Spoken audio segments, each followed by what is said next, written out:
berpengaruh sehingga terjadilah Islam. Yang pertama, Allah SWT. Yang kedua, Jibril. Yang ketiga, Muhammad. Tanpa ketiga orang ini tidak ada Islam.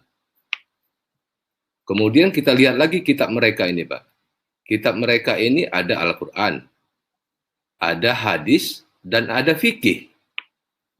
Tanpa ketiga kitab ini, Islam ini juga bukan apa-apa. Karena kalau kita baca Quran itu sendiri, bingung kita. Antara satu ayat dengan ayat berikutnya, nggak nyambung. Jadi, kita juga nggak tahu konteks apa yang dibacakan, yang disampaikan di dalam Al-Quran itu. Jadi misalnya di ayat pertama itu menceritakan tentang penciptaan bumi misalnya. Ayat berikutnya bisa jadi tentang surga. Ayat berikutnya bisa jadi tentang makanan lagi. Aneh, jadi nggak nyambung antara satu ayat dengan ayat lainnya juga nggak nyambung. Maka itu diperlukanlah hadis dan fikih untuk menjelaskan. Yang katanya Al-Quran itu adalah wahyu dari Allah. Berarti lebih hebat dong para alim ulamanya mereka daripada Allah SWT yang bisa menjelaskan ayat-ayatnya Allah SWT. Itulah dalam bentuk hadis dan fikih. Kemudian kalau mereka ini sholat, nanti mungkin bisa ditanyakan ke Pak KC barangkali, saya lupa. Yang mereka itu di akhir sholat itu mengucapkan 3 kali, tunjukkanlah kami jalan yang lurus. Apakah itu ya? Saya juga lupa, Pak. Artinya angka 3 juga di dalam Islam itu sangat dominan kalau kita lihat. Mungkin itu copy paste dari ajaran dari yang disampaikan Tuhan Yesus, jadikanlah seluruh bangsa muridku dan baptislah mereka dalam nama Bapa, Putra, dan Rohul Kudus. Nah ini sekarang mereka Muhammad ini sendiri menjadikan Allah SWT dia dan Jibril, kan begitu. Coba salah satu nggak ada, Pak, nggak mungkin bisa terjadi Islam. Jadi ada Allah SWT, ada Jibril, kemudian ada Muhammad sendiri. Di kitabnya juga begitu, ada Quran, ada hadis, ada fikih. Itu nggak bisa berdiri sendiri semua. Coba salah satu aja, hanya Al-Quran saja, bingung. Asli bingung, Pak.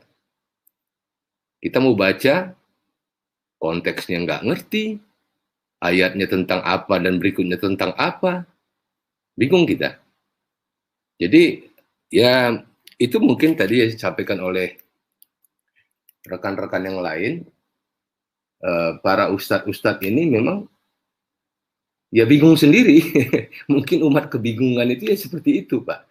Sehingga akhirnya mencomot ayat-ayat dalam kitab orang lain, dalam hal ini Alkitab, sehingga ada bahan yang dia mau ceritakan. Kalau dia mau menceritakan ayatnya sendiri, bingung dia, karena itu tadi konteksnya itu nggak nyambung antara satu ayat dengan ayat yang lain. Mau mulai dari mana, mau menyampaikan apa, dan akhirnya apa, nggak ngerti.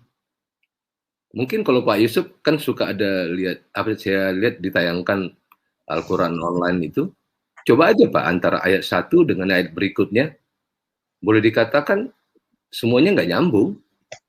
Tadi ada saya tonton YouTube yang punya siapa, David Wood, David Wood ya, yang mengatakan bahwa Al-Quran itu sendiri sekarang ini ada 31 versi bahasa Arab, bukan terjemahan Pak, tapi 31 versi bahasa Arab yang perbedaannya antara satu versi dengan versi lainnya sangat berbeda jauh, baik penulisan maupun makna. Nah ini yang kita bingung juga, bahwa katanya Al-Quran itu adalah kitab yang sempurna. Jadi ya kita aja bingung, apalagi mereka, kan gitu Pak. Ya, namanya bingung kan. Mungkin itu Pak yang mau saya sampaikan. Baik, PTL, terima kasih Pak.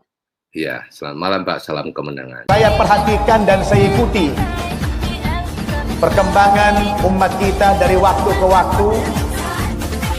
Beberapa tahun belakangan ini Bapak Ibu, banyak sekali orang-orang Islam yang murtad. Betul. Banyak sekali yang murtad. Bukan hanya dari kalangan orang-orang yang awam, bukan hanya dari kalangan orang-orang yang miskin, bahkan sampai kepada kalangan yang intelektual, orang-orang yang berada secara ekonomi. Sekarang terjadi fenomena pemurtadan.